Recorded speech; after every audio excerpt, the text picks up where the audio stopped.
Hello everyone, welcome to Shorthand Battle. I am Divya and I am going to dictate you a passage of 1200 words at the speed of 160 words per minute. So be ready for the dictation. 3, 2, 1 and go. Mr. Vice Chairman Sir, the Plantations Labour Bill 1973 was introduced in the Rajya Sabha on the 6th March 1973. Then it was referred to a joint committee of both the houses and this joint committee submitted its report in 1975.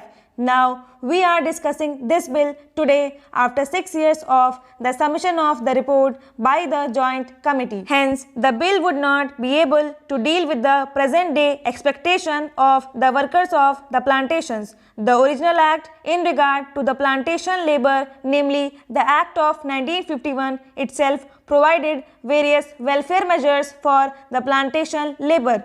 But unfortunately, the planters nonchalantly violated all these provisions for welfare measures. The main question, therefore, is the question of implementation of the provisions of the Act. Mere amendments will not improve the position. There is no provision in the present bill also as to how these measures, these provisions can be implemented and what the government is thinking in terms of implementing these provisions. In most cases, even the government officials who are deputed for the purpose of inspecting the gardens, they themselves side with the planters. If government officers themselves side with the planters, where is the remedy? Hence, we should devise ways and means and adopt measures so that the provisions which are made in the Act and the present bill are implemented properly. Sir, the provisions in the present bill fall for short of the expectations of the working population in the plantations. In the present bill, it has been suggested that the acreage of the plantations in regard to which this act will be applied will be reduced to 5 hectares. But this is also not sufficient because under this also the owners, the planters will take shelter and many of the plantations will still remain uncovered. This should be further reduced to 2.5 hectares. So far as compensation for house collapse is concerned, it has been said here that if the occupant of a house is directly responsible for the collapse, he will not be entitled to compensation. Under this provision, sir, the employers will take shelter and deprive many workers of getting compensation. Sir, it is known to everybody that the plantation industry is the biggest foreign exchange earning industry. Mr. Vice Chairman Sir, I would like to speak on this bill in the interest of the rapid economic growth in the country. If the nation grows from strength to strength economically, leading to eradication of the degrading and disheartening poverty of the people of India, the workers of the nation would also benefit and they would also go above the poverty line. Sir, I would like to mention here that the plantation crops as understood by the term so far, namely coffee, rubber, tea and cardamom, have been giving this nation substantial amount of the much coveted foreign exchange annually. It must be noted that coffee exports alone have given our country during the last 5 years over rupees 1000 crores in foreign exchange by way of export earnings and export duties. I must also bring to the attention of this house that the famed tea industry in India today has become a sick industry affecting lakhs of workers and the tea planters. Sir, we ought to know that in the agricultural sector, the plantation labor is the best organized one and is getting nearly the same treatment, facilities and amenities like the industrial labor.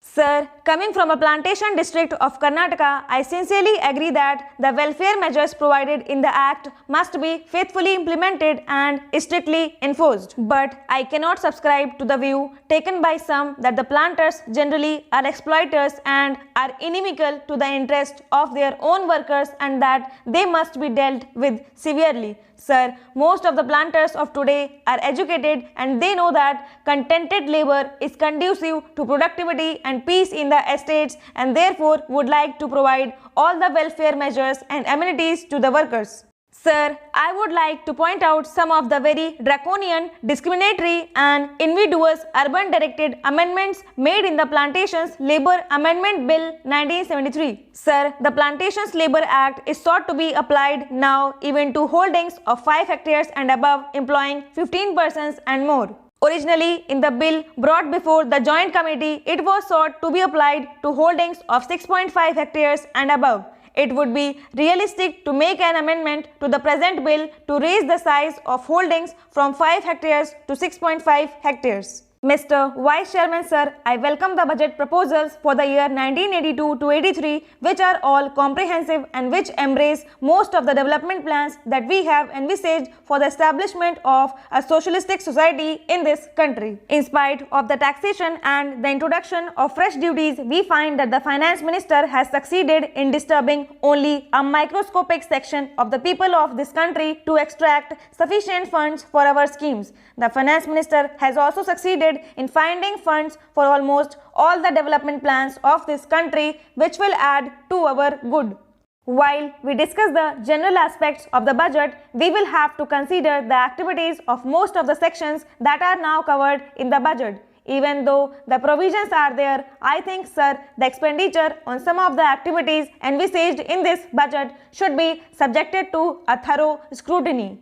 In this respect, sir, I wish to bring to the notice of this House the special feature of the educational system of this country. Some of the members have mentioned something about the educational system of this country, have remarked that the allocation of funds is not adequate and that the provisions should be revised according to the needs of this country. As the honorable member was speaking in Hindi, I did not thoroughly understand what he meant, but still, sir, the educational system has created a sort of confusion in our country over the last 15 years, and every now and then we had been changing the schemes and plans for educating our children, and various states have adopted different schemes which have actually created a feeling of disintegration among the people of this country. In some of the states, they have switched on to the regional language as a medium of instruction, and in some states, they think that English should be retained as the medium of instruction. But the people believe that the medium of instruction should be Hindi, that is the national language of our country. But sir, the time is not yet ripe